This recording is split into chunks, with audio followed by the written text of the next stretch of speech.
Bom dia, boa tarde, boa noite, sejam bem-vindos a mais um vídeo aqui no canal. Eu me chamo Abner e no vídeo de hoje a gente vai fazer mais uma pilha de questões de exercícios ahn, para melhorar nossas chances de acertar, gabaritar a prova ahn, de questões específicas da área de técnico ou tecnólogo em radiologia, né? Então, bora fazer mais questões.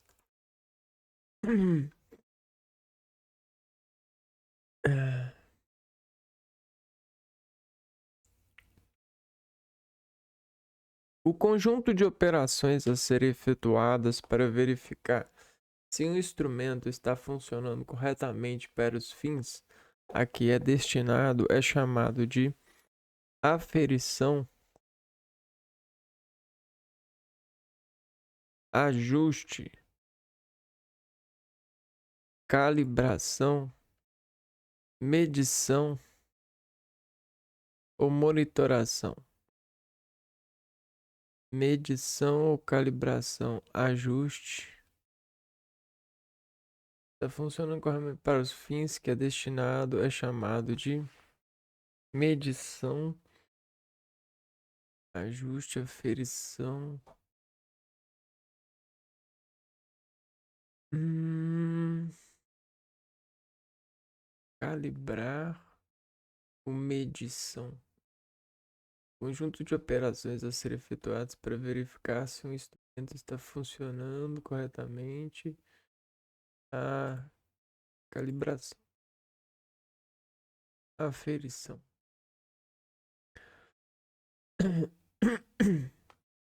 É a aferição. Responsável por coordenar o treinamento, orientar e avaliar o desempenho dos indivíduos ocupacionalmente expostos sobre o ponto de vista da radioproteção e segurança radiológica segundo a norma SENEM, é coordenar o treinamento e orientar e avaliar o desempenho dos indivíduos ocupacionalmente expostos. Supervisor. Supervisor de radioproteção. Segundo a norma SENEM, a área sujeita a regras especiais de proteção e segurança com finalidade de controlar as exposições normais, prevenir a disseminação, contaminação radioativa e prevenir ou limitar a amplitude das exposições potenciais é chamada de a área, né, a área sujeita a regras especiais de proteção e segurança.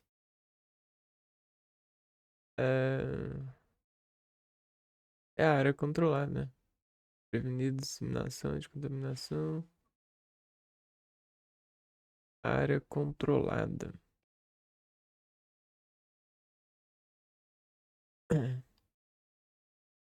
As áreas de atuação para as quais a SENEM certifica a qualidade de supervisores de proteção radiológica e o tempo de experiência requerido para cada área são estabelecidas pela norma SENEM.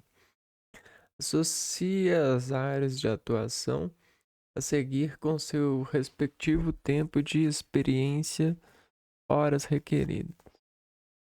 Instalação de radiofarmácia industrial, instalação de radioterapia, instalação de calibração de instrumentos e fontes de radiação, instalação de área de medicina nuclear.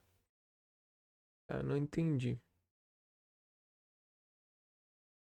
Tempos de experiência requerido. Para quê? Para trabalhar? Para cada área. Para ser supervisor? Vamos lá, instalação de radio.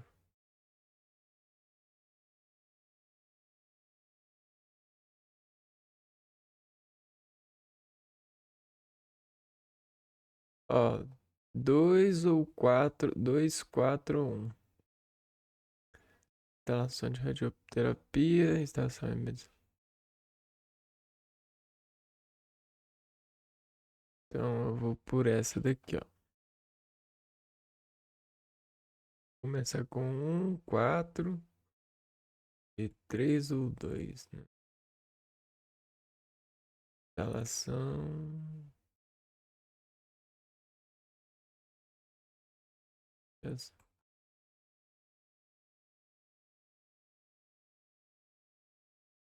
3 e 2. Vou nessa daqui. Seria a letra C. 4, 3, 2, 1.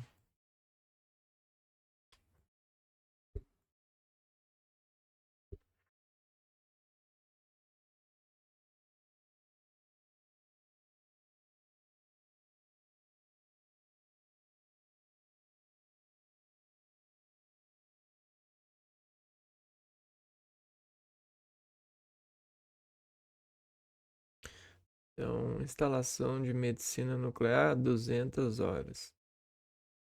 Instalação de calibração de instrumentos com fonte de radiação, 300 horas. Instalação de radioterapia, 350 horas. Instalação de radiofarmácia industrial ou centralizada, 400 horas. Deixa eu ver para qual cargo. É para físico. Geralmente essa é a expressão que permite calcular o limite de. Mas por que tá me dando questão para físico? Ah, é porque tem a ver radioatividade. Essa aqui eu vou pular. Vou responder questão para físico não. Tem a tempo. Ó, físicos, físicos, físicos, físicos, físicos. Viu? Muita questão. A grandeza que define a perda média de energia por unidade de caminho de uma partícula carregada em um determinado meio é dose absorvida. Perda média de energia por unidade de caminho. Câncer.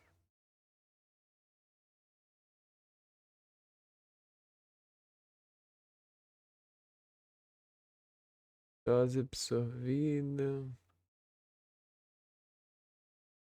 Poder de freamento. Tá, vamos pular essas questões aqui. Todas para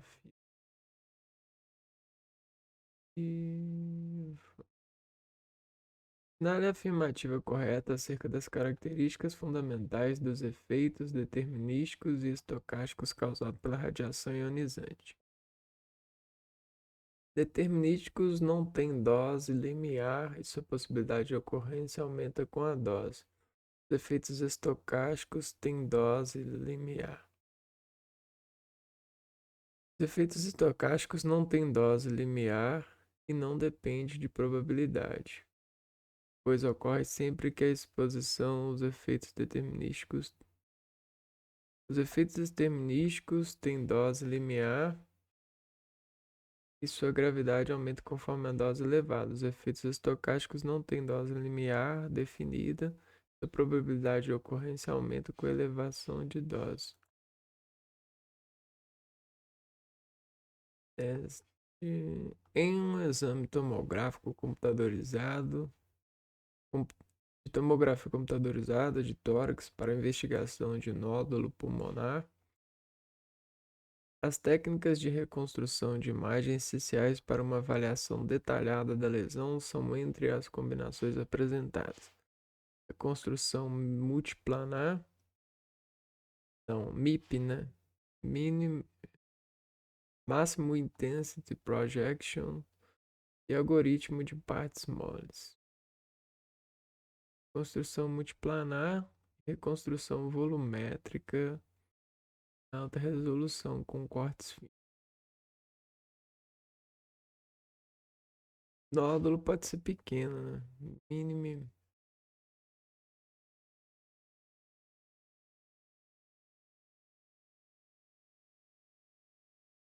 geográfica.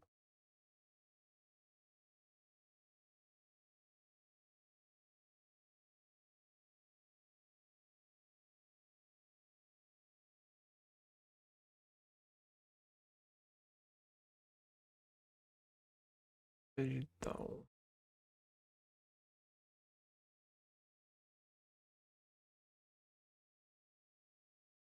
Construção multiplanar e reconstrução volumétrica em alta resolução. No que diz respeito à sugestão do Sistema Único de Saúde, assinale a afirmativa correta acerca da descentralização dos serviços de radioterapia. Oi, sério? A gestão do serviço de radioterapia deve ser feita apenas pelo governo. A gestão do serviço de radioterapia deve ser transferida para entidades privadas. A gestão do serviço de radioterapia deve ser compartilhada entre níveis federais, estaduais e municipais, propiciando maior autonomia das regiões. Descentralização não impacta o serviço de radioterapia. Descentralização determina que os serviços de radioterapia sejam fornecidos exclusivamente pelo setor privado. Letra C. Gestão do serviço de radioterapia deve ser compartilhada entre os níveis federal, estadual e municipal, propiciando maior autonomia das regiões. Para gerar um campo elétrico, os aceleradores lineares médicos Linux utilizam microondas de alta frequência, radiação X, radiação gama, feixes de elétrons acelerados, íons de carbono. Microondas de alta frequência. Ondas de altas frequências.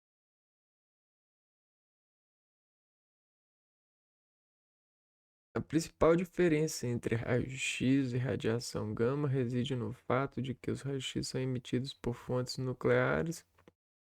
Raios-x têm maior energia e penetram. Raios-x geradores por transição nucleares. E os raios gama são gerados por raios-x produzidos por processo eletrônico, enquanto a radiação gama vem de processos nucleares. Raios-x são fótons com energia acima de 100 keV, enquanto os raios gama são keVs. Então, os raios-x são produzidos eletrônicos e radiação gama são processos nucleares. Em relação à otimização da exposição médica nos casos de pacientes pediátricos, avalie as afirmativas a seguir. O processo de otimização deve considerar os aspectos específicos das exposições médicas em pacientes pediátricos. A exposição é otimizada da mesma maneira que para adultos, sem necessidade de ajudas especiais, não. A exposição é minimizada, mas os procedimentos são realizados com a mesma dose de radiação aplicada a adultos. Caso não. Em relação à notificação da trabalhadora ao empregador, caso suspeite de gravidez ou esteja amamentando, é correto afirmar que a notificação deve ser considerada como motivo para a trabalhadora ser excluída imediatamente de suas atividades. Ao empregador suspeite de gravidez ou esteja amamentando, quando afirmar ser excluída imediata. Notificação pode ser usada como justificativa para a ausência no trabalho. A notificação deve ser considerada uma questão de licença médica. A trabalhadora não precisa notificar o empregador caso não deseje. A Notificação não deve ser motivo para excluir a trabalhadora do trabalho, mas as condições de trabalho devem ser adaptadas para garantir sua proteção. Letra E. Sobre a técnica de entrega sliding window na ressonância e na IMRT, assinar a afirmativa correta. A técnica slide window é similar a step and shot. Slide window. Pick.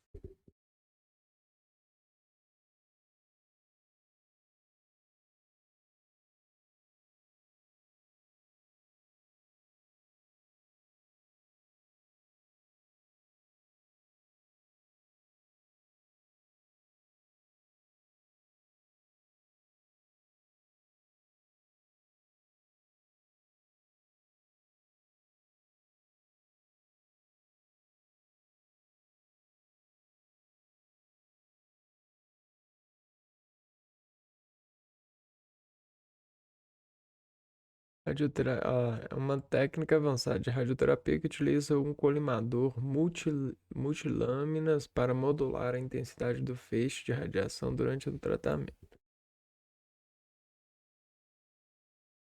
Técnica similar. Move continuamente. Obrigado. Não envolve movimento.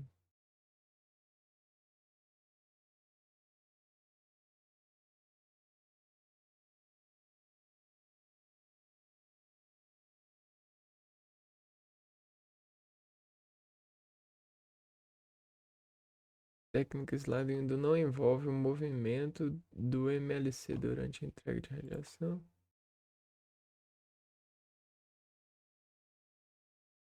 Esse daqui, ó.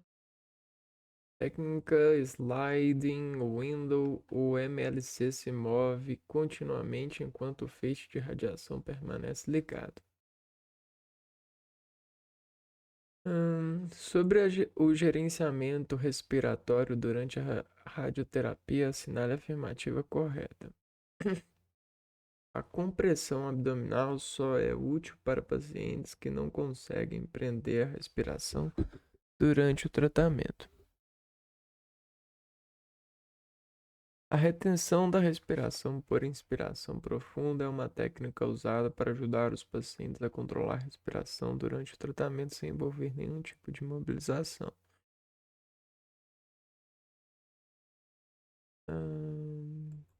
O gerenciamento respiratório pode incluir técnicas como compressão abdominal, retenção voluntária da respiração, retenção assistida. O gerenciamento respiratório não é relevante em tratamentos estereotáxicos, já que o paciente não precisa se preocupar com a respiração durante o tratamento. A modalidade de gerenciamento respiratório é útil apenas em tratamento pulmonar.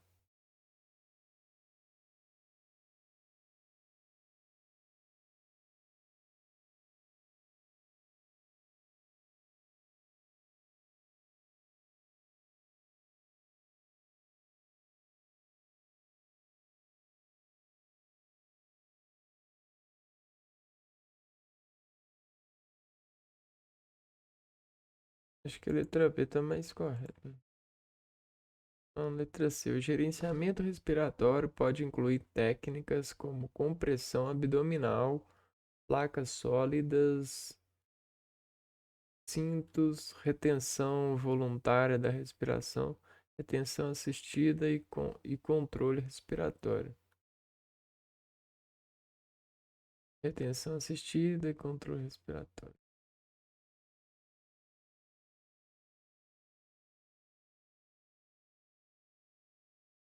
Recentemente, a medicina nuclear passou a ter interesse pelos radionuclídeos que emitem elétrons Auger.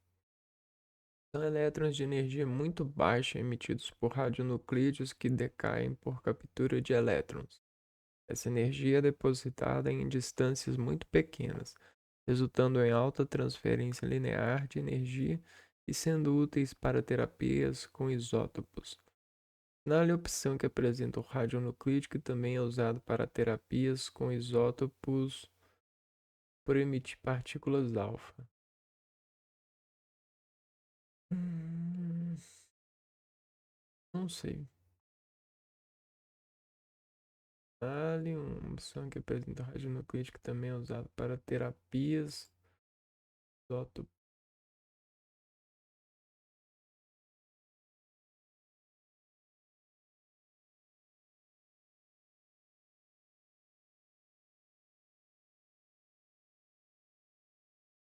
Vou chutar aqui, ó. Rádio 233. Partículas alfa. Sabia. Na opção que apresenta um radiotraçador produzido em ciclotron. Ciclotron. Molibdênio, potássio, iodo e samário.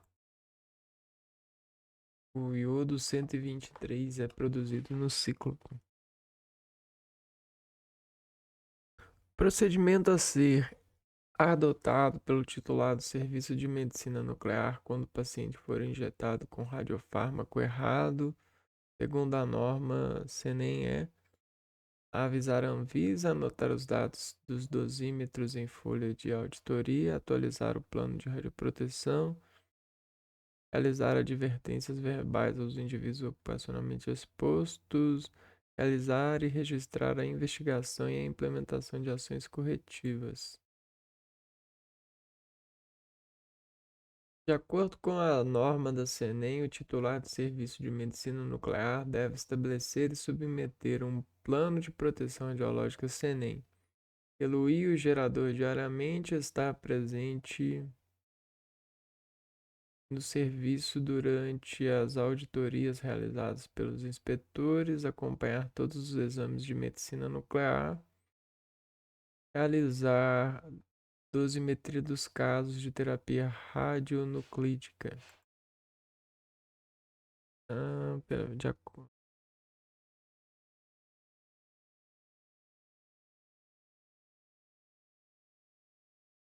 Esse que vou.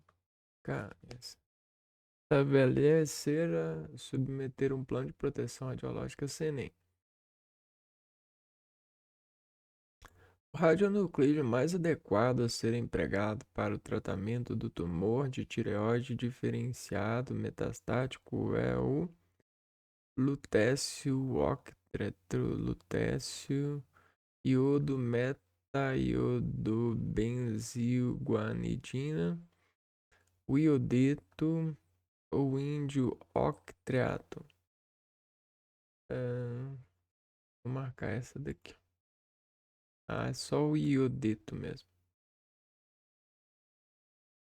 O que seria isso aqui?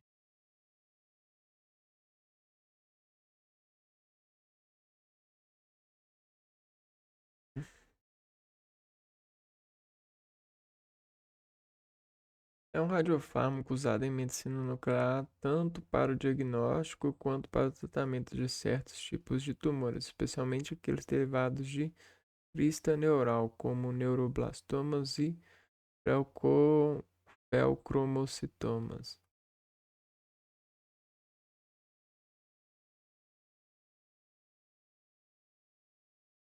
Hum,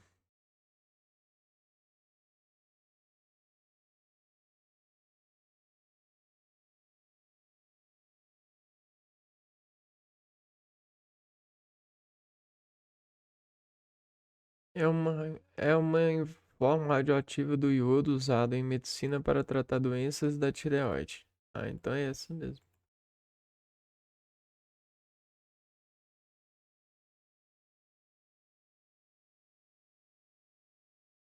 Sobre os efeitos biológicos das radiações ionizantes, assinale a afirmativa correta. A radiação ionizante interage apenas com moléculas de DNA, sendo incapaz de afetar outras estruturas celulares.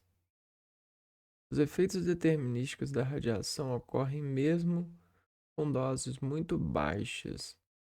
Tem a necessidade de um limiar.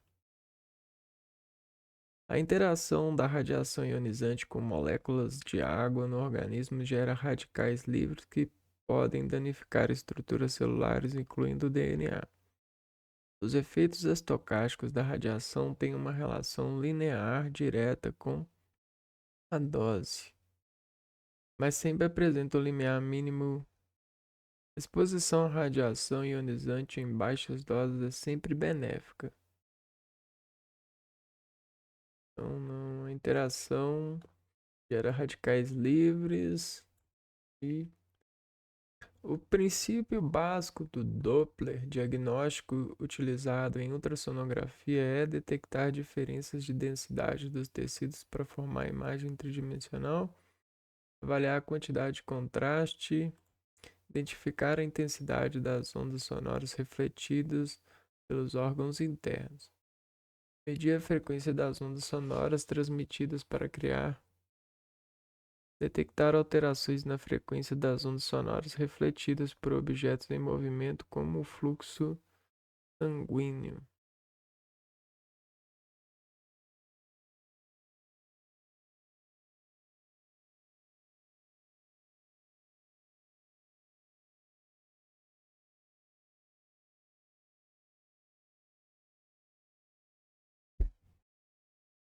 Letra E. Detectar alterações na frequência das ondas sonoras refletidas por objetos em movimento, como o fluxo sanguíneo. O seguinte parâmetro ultrassonográfico com Doppler em cores é considerado mais relevante para avaliar a atividade da doença inflamatória intestinal em pacientes pediátricos.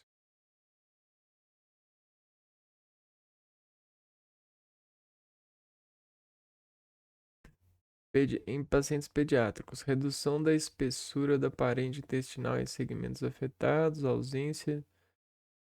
Qual que é o achado diagnóstico? Ausência de fluxo parietal, presença de líquido livre, hiperocogenicidade do mesentério como principal indicador de atividade inflamatória, aumento do fluxo parietal medido pelo Doppler em cores como marcador de inflamação ativa.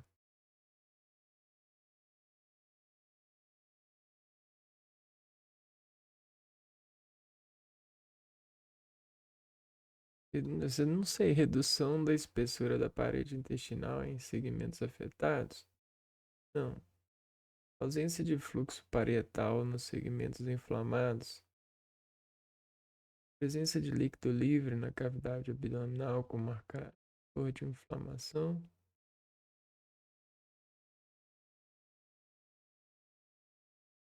Que letra D? Letra E. Aumento do fluxo parietal medido pelo Doppler.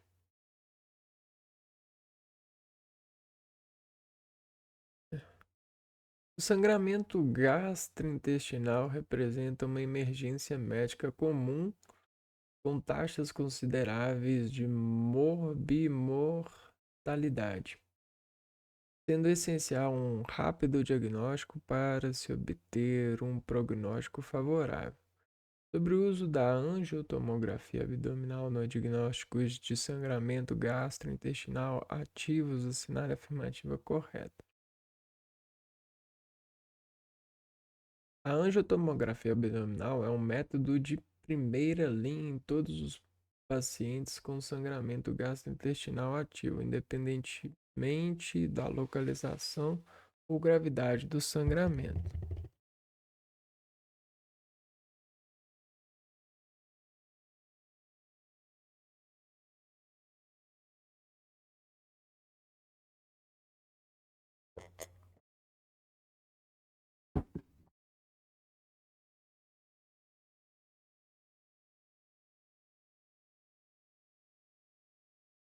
Isso aqui é boa.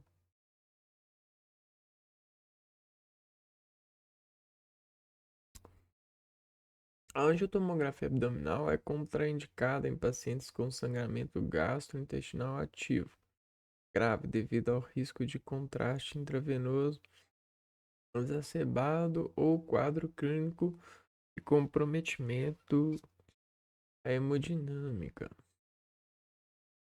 A angiotomografia abdominal é útil apenas para diagnósticos de sangramento crônicos, não tem utilidade prática no diagnóstico de sangramento.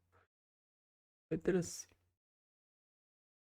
A angiotomografia abdominal pode identificar a localização e a origem do sangramento gastrointestinal ativo com alta sensibilidade, especialmente em casos de sangramento de origem arterial, sendo mais eficaz do que endoscopia em alguns cenários clínicos. Sobre a aplicação da ultrassonografia intervencionista em urologia, está correta, assinale a afirmativa correta. Da ultrassonografia intervencionista em urologia. Pô, mas, cara, não é pra me ficar fazendo questão de ultrassonografia, né? A ultrassonografia intervencionista é limitada à realização de drenagens.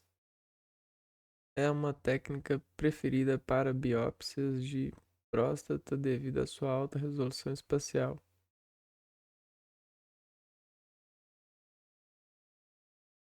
Em urologia é indicada apenas para guiar procedimentos terapêuticos como drenagem de cistos renais simples, mas como biópsia. A ultrassonografia intervencionista é uma ferramenta essencial na urologia, sendo empregada tanto em biópsias renais prostáticas como também em drenagens de abscessos, mas sua eficácia é limitada há casos em que o paciente apresenta histórico de câncer urológico. É eficaz para guiar biópsias renais e prostáticas, mas sua utilização menos indicada quando há presença de estruturas calcificadas, devido à baixa resolução em imagens de alta densidade, que é boa também.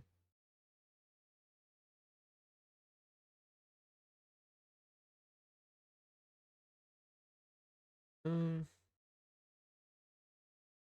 Vic. Olha, era a letra C mesmo. Não sendo a ultrassonografia intervencionista em urologia é indicada apenas para guiar procedimentos terapêuticos. Guiar procedimentos terapêuticos, como drenagem de cistos renais simples, sim, não sendo útil em procedimentos diagnósticos. Biópsia. É urológica, né? Há outras que são. O papel da ressonância magnética no manejo do traumatismo crânioencefálico é indicada em todos os casos. Substitui a tomografia computadorizada em situações de emergência. Recomenda quando a tomografia computadorizada não detecta anormalidades, mas os sintomas neurológicos persistem e têm sensibilidade menor do que a CT para lesões intracranianas, mas é acessível para ambientes de emergência. Não. Qual ferramenta para avaliar padrões de lesão baseada no mecanismo de trazer? Recomendada quando a CT não detecta anormalidades, mas os sintomas neurológicos persistem em explicação. Acerca da importância das imagens iniciais em tomografia computadorizada em pacientes com traumatismo crânioencefálico agudo, assinale a afirmativa correta. Ah, são utilizadas exclusivamente para identificar a necessidade de intervenção neurocirúrgica imediata, permite prognosticar a mortalidade em 6 meses, pode ser analisadas quantitativamente para melhorar a previsão de desfechos funcionais ao longo do prazo, não possui relevância prognóstica em pacientes com traumatismo crânioencefálico leve. Substitui totalmente a necessidade da ressonância magnética em pacientes com grave. Substitui totalmente a necessidade. Peraí. São utilizadas imagens iniciais. Podem ser analisadas quantitativamente para melhorar a previsão de desfechos. Acho que letra A. Então a letra C. Podem ser analisadas quantitativamente para melhorar a previsão de desfechos funcionais ao longo do prazo. São utilizados. Ah, tá. Fazer as comparações. A TC a seguir é um exemplo de carcinoma de células renais. É o rim aqui e ele todo obstruído, né? Todo neoplásico. Em relação a calcificado, né? Em relação à classificação histológica do carcinoma de células renais, a sua correlação com os métodos de imagem assinale a afirmativa correta. Carcinoma de células renais cromófobo apresenta sempre contornos regulares. Carcinoma de células renais papilífero não demonstra realce significativo na TC após a administração de contraste.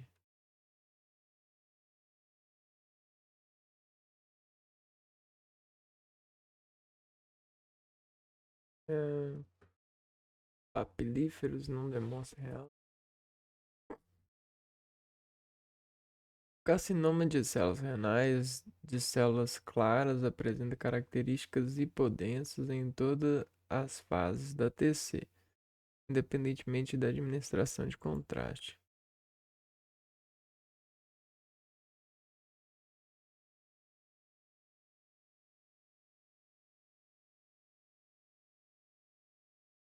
Carcinoma de células renais medular não apresenta características específicas na TC, sendo sempre indistinguível de outras massas renais malignas.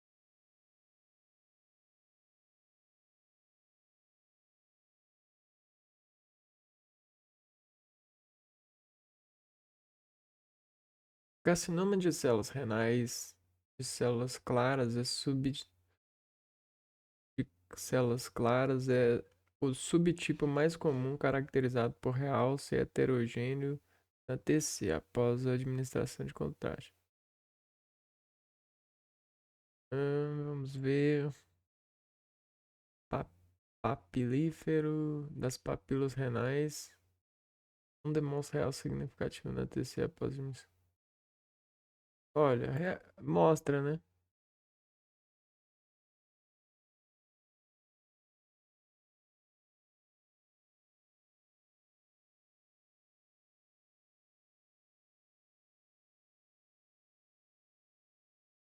Deixa eu ver. Ah,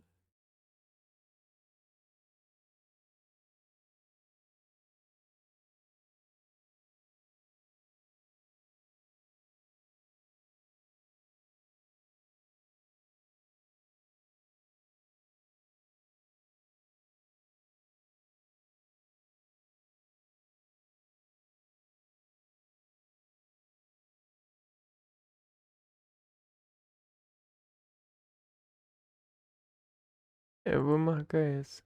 E ela era letra E.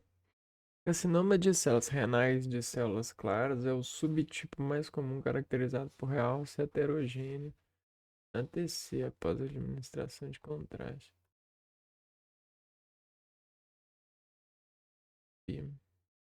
Sobre a avaliação de placas ateroscleróticas por tomografia computadorizada cardíaca, nada é afirmativa correta.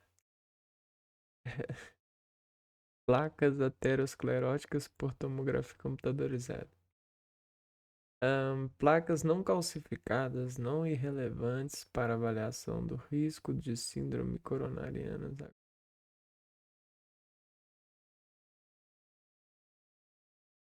cardíaca, sinal correto. Não calcificados relevantes.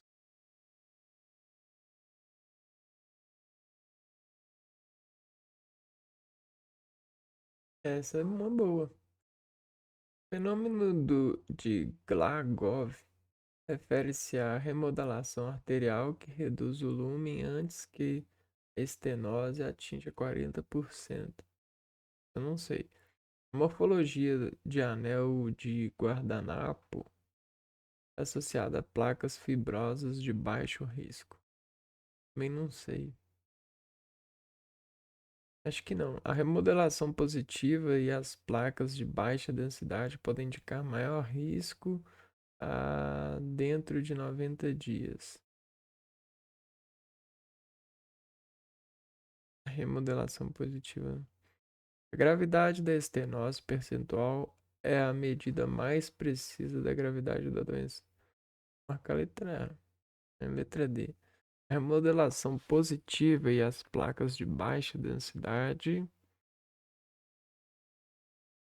podem indicar maior risco de aterosclerose dentro de 90 dias. A remodelação positiva e as placas de baixa densidade. Então, o prazo é 90 dias. Em relação aos achados radiológicos típicos na tomografia computadorizada para avaliação de diverticulite aguda dos cólons, assinale a afirmativa correta. Presença de calcificações vasculares é o principal achado da diverticulite na tomografia computadorizada.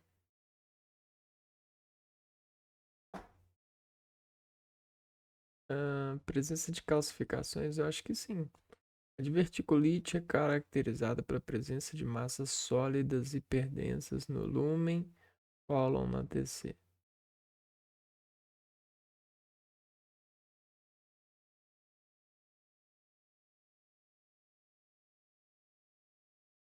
Não, acho que então é a letra A tá errada. O achado mais comum na TC é o espessamento da parede colônica associado a gás intraluminal. E não, achados típicos incluem espessamento da parede colônica, infiltração da gordura pericólica e presença de abscessos ou bolhas de gás adjacentes. Diverticulite.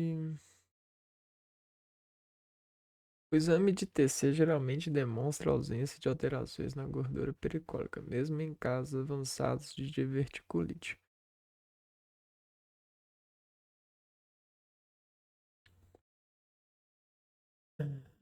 Letra B. Letra D. Achados típicos incluem espessamento da parede colônica, infiltração de gordura pericólica e presença de abscessos ou bolhas de gás adjacente.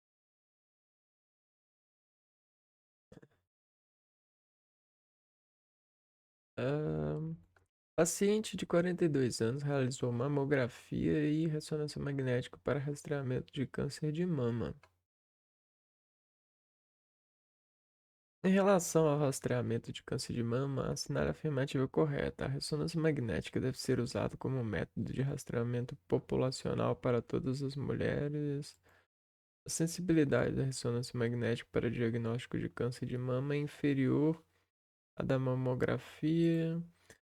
Mulheres tratadas com mastectomia devem realizar mamografia apenas da mama mastectomizada.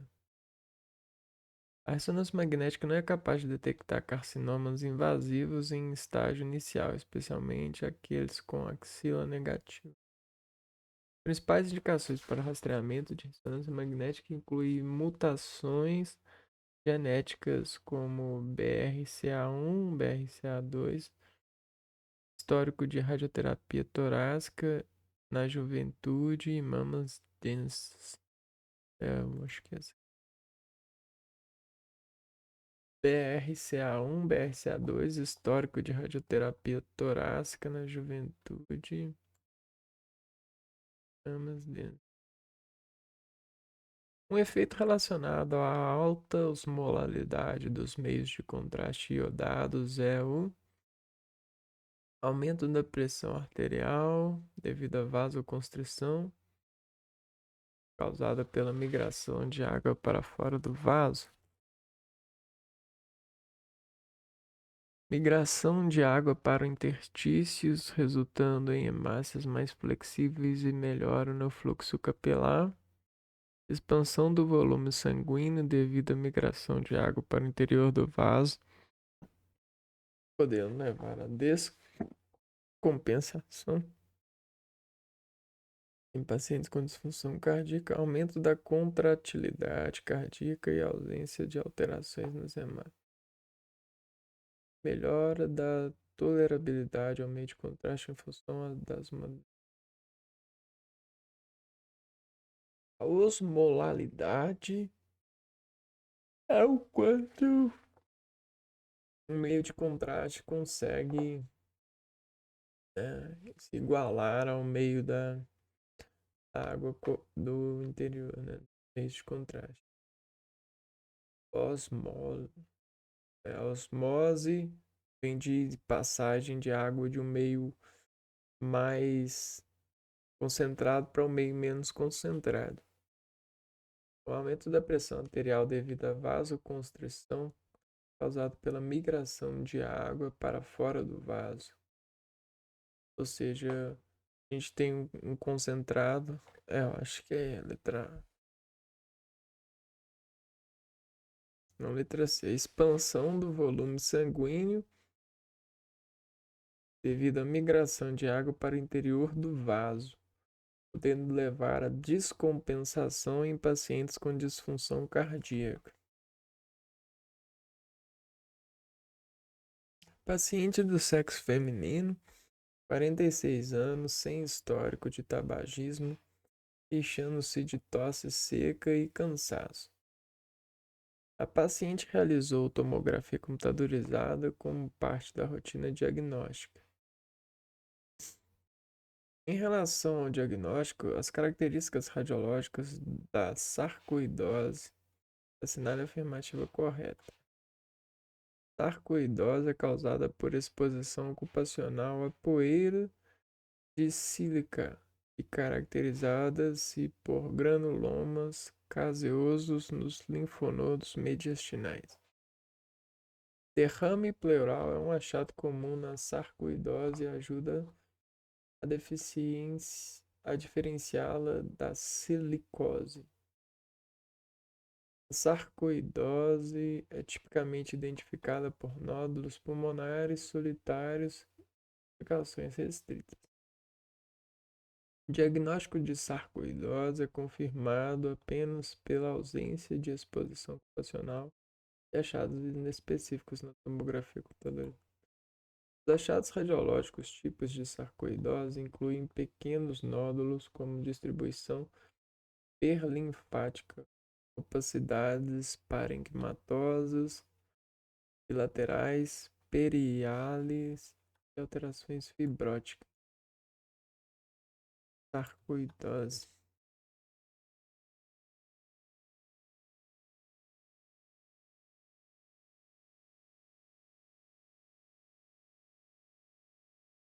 A sarcoidose é uma doença inflamatória que causa o crescimento de pequenos aglomerados de células inflamatórias, granulomas em vários órgãos do corpo, embora possa afetar qualquer órgão.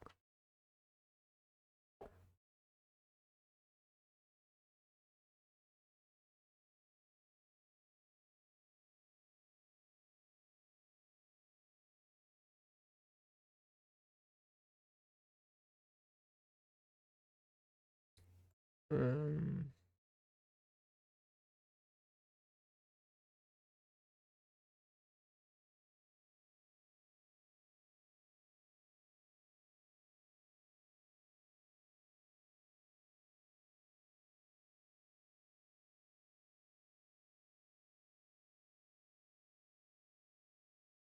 letra E, né?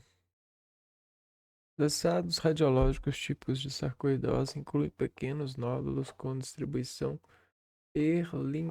perilinfática, opacidades, parenquimatosas bilaterais, periales e alterações fibróticas.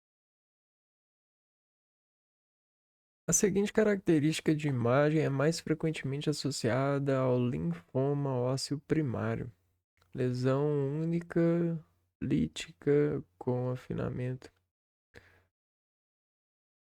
Ao linfoma ósseo primário. Lesão única lítica com afinamento cortical e massa de tecido mole em aproximadamente 75% dos casos. Periosteal agressiva em raios de sol. Antiesclerótica com bordas bem definidas. Lesão exclusivamente medular, sem envolvimento de tecidos moles. Tumorais regulares. Vou ver de novo. A seguinte característica de imagem é mais frequentemente associada ao linfoma ósseo primário. Lesão única lítica com afinamento cortical, massa de tecido mole em aproximadamente 75%.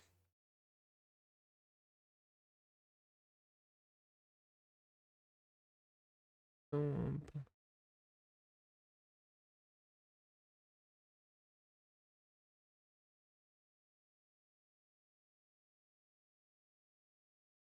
Entre a letra B e a lá, reação periosteal, lesão única lítica com afinamento cortical.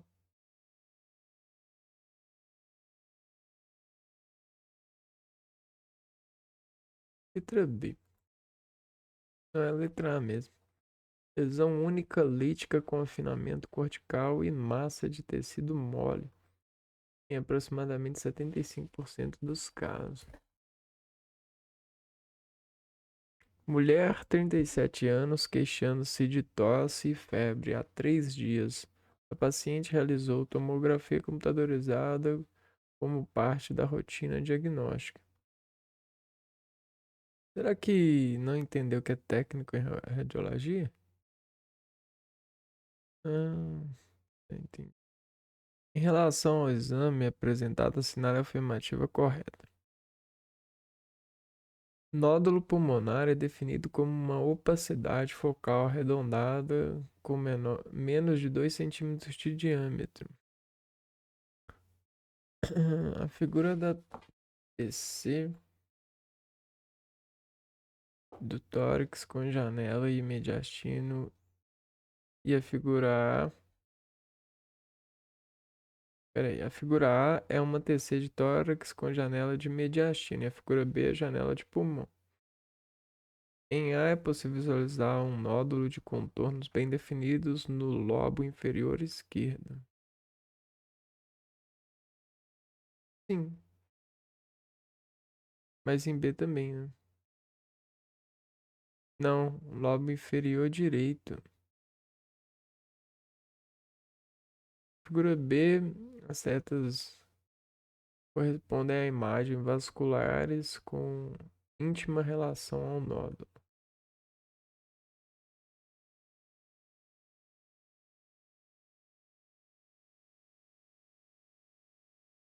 Correspondendo à artéria nutridora e à veia de drenagem de uma malformação arteriovenosa pulmonar.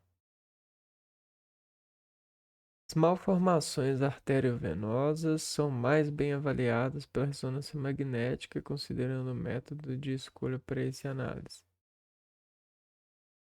Malformações arteriovenosas.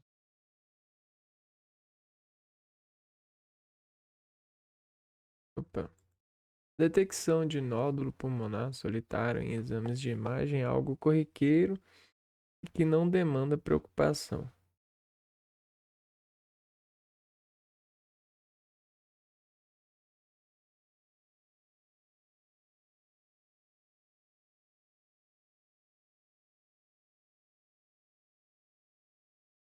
É um nódulo.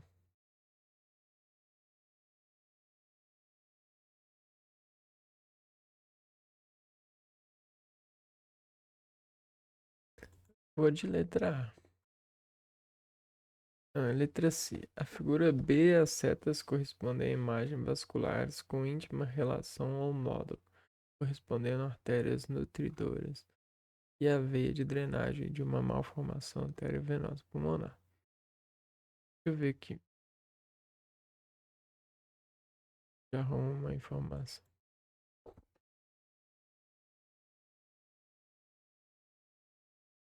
Sim, um nódulo pulmonar é geralmente definido como uma opacidade focal arredondada com menos de 2 centímetros de diâmetro. Importante notar que nódulos maiores que 3 centímetros são classificados como massas pulmonares e podem ter maior probabilidade de serem malignos.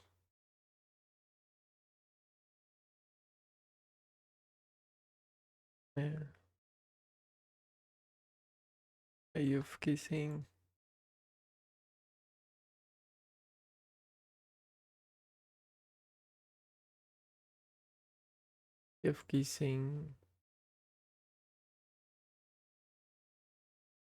entendimento, né? Se eu acertei, eu errei. A incidência ou método de Fleischner é uma técnica utilizada para avaliar Fleischner.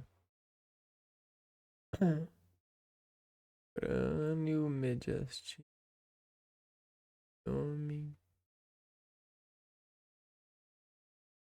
Fleischner. O que é o mediastino? É o pulmão. Vamos lá. Fleischner. Fleischner. Que isso? Fleischner. Pulmão.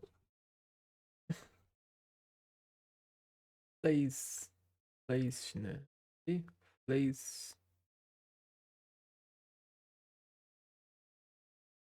Tem esse é, não. Fleischner.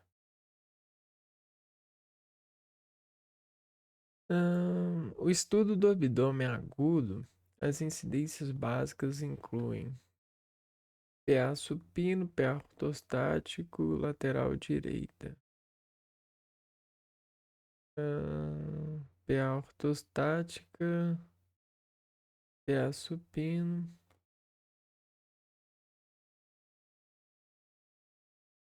PA supino, PA ortostático, PA supino, lateral esquerdo. Hum,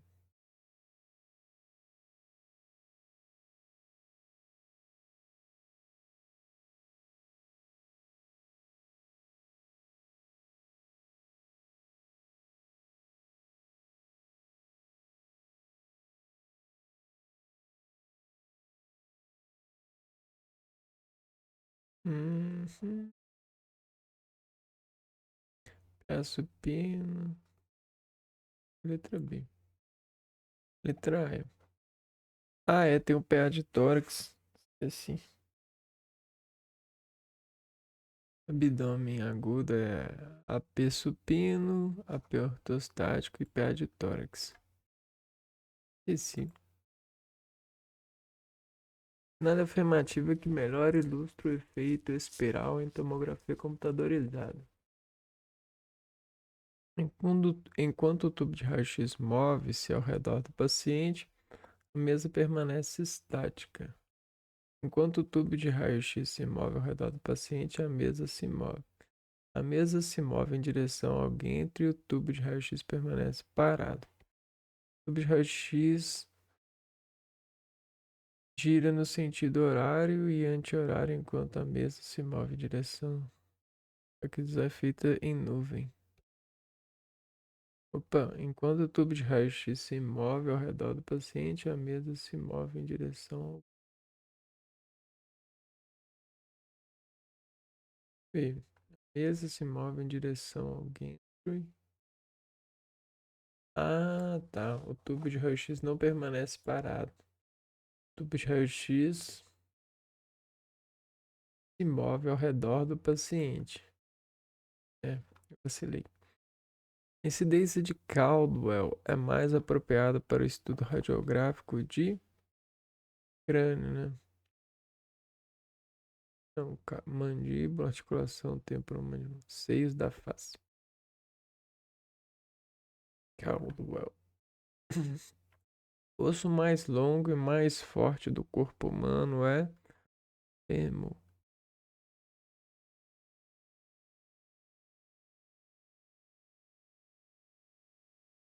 No espectro das ondas eletromagnéticas, os raios-x localizam-se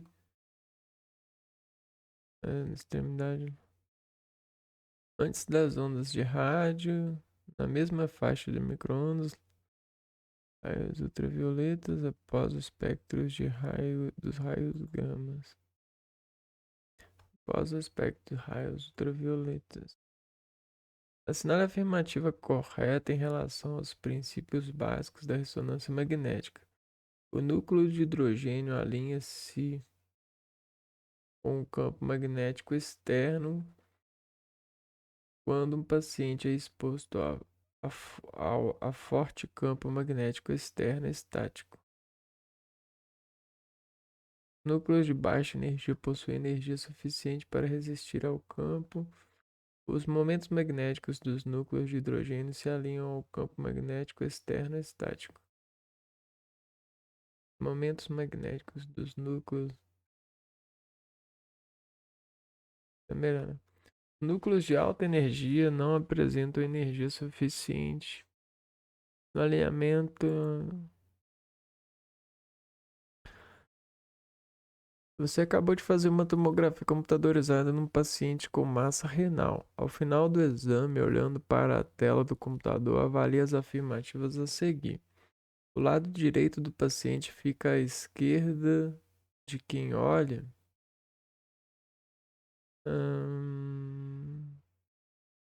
Sim. Em imagens axiais, você pressupõe que está vendo o paciente de cima para baixo.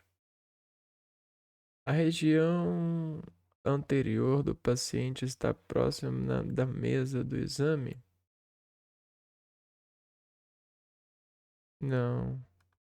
Só a letra um e 2. Ué, peraí. Em imagens axiais, você pressupõe que está vendo o paciente de cima para baixo?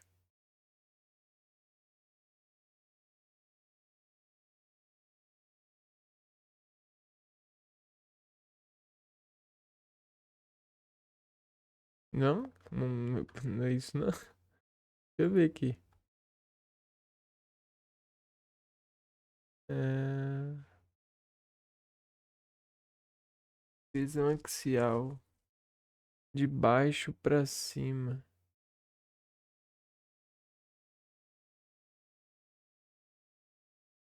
Não, concordo. Tipo, mas eu suponho que está vendo o paciente de cima para baixo. Essa ficou um pouco objetiva demais.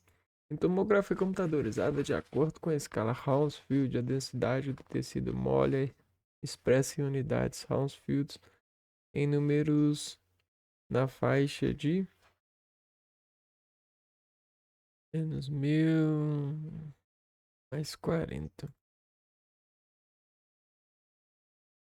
Em relação às imagens, assinale a afirmativa correta. Uma imagem perpendicular ao longo do eixo do paciente é uma imagem axial. Perpendicular ao longo do eixo. Imagem axial.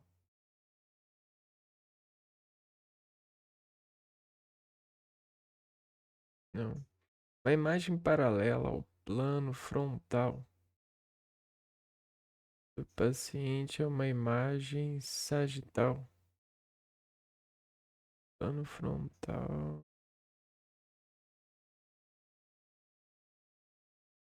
Que é axial. A imagem coronal é uma imagem paralela ao plano lateral do paciente. Plano lateral.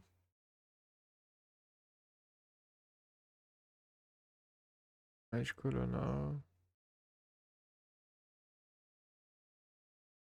Letra C que tá certo. A imagem axial é uma imagem para o longo eixo do paciente. Também, né?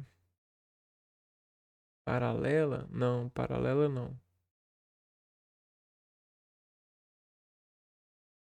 Não, não é paralela que fala.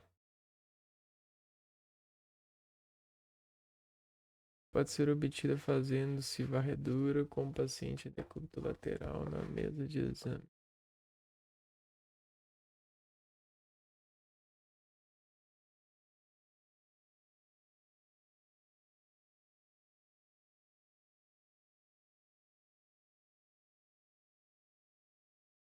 É,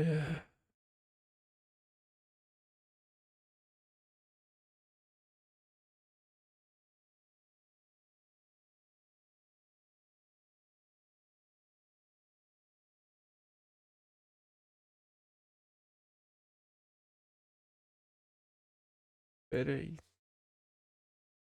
E a gente tem um longo eixo.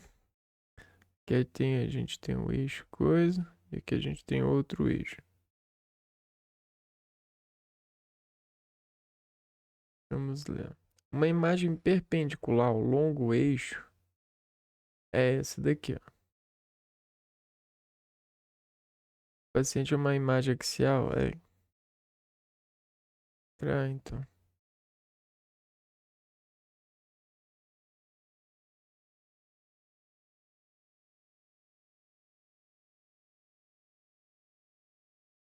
Sobre o tratamento com radioterapia para metástase ósseas, o guideline da Astro de 2016 considera que podemos repetir tratamento local com radioterapia no seguinte caso: desde que disponha a técnica em pacientes com lesão em esqueleto apendicular com melhora da dor, em pacientes com síndrome de compressão medular, desde que tenham intervalo mínimo de 3 meses. Nunca deve-se repetir o tratamento local com radioterapia independente da dose utilizada. Letra B. Em pacientes com lesão em esqueleto apendicular, tem melhora da dor 1 mês após realizar o tratamento inicial. Beleza. Entre tumores germinativos primários extragonadais em adultos jovens, o mediastino é o sítio mais comum. Nesses casos, o fator prognóstico mais importante é tumores germinativos extragonadais. Acho que é a idade.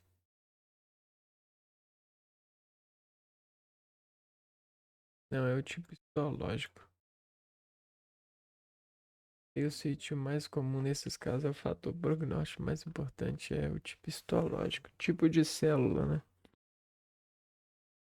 Origem.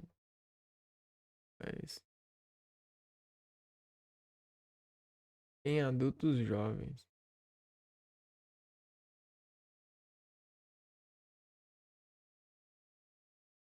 É tipo histológico. Histológico. No rabdomiossarcoma, assinale o sítio de acometimento considerado mais favorável. Sarcoma, a gente sabe, é pequenos nódulos calcificados. Rabdomiossarcoma,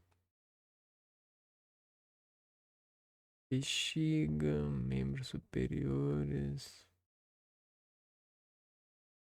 Ah, o que eu acho que não é parede torácica. Aqui, a órbita. Sério? Rabdomiossarcoma? Que isso, não?